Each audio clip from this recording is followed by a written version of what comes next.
জীবনে আসলে স্বপ্নের পিছে দৌড়াতে দৌড়াতে সবকিছু অর্জন করতে করতে আখিরাতের কথাই আমরা ভুলে গিয়েছি যে একদিন আমাদের সবারই মৃত্যুর স্বাদ গ্রহণ করতে হবে, সবারই একদিন কবরে যেতে হবে।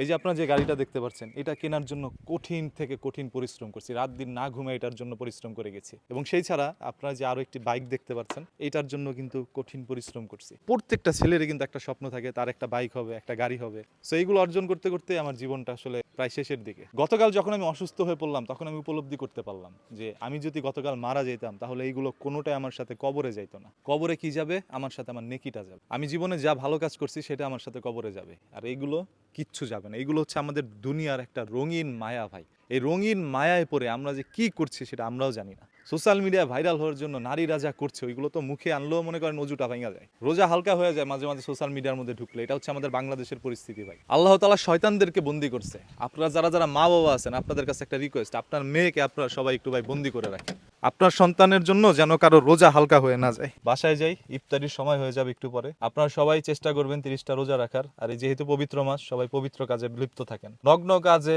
মগ্ন হয়েন না ভাই, প্লিজ অনুরোধ আপনাদের কাছে। ভালো থাকেন।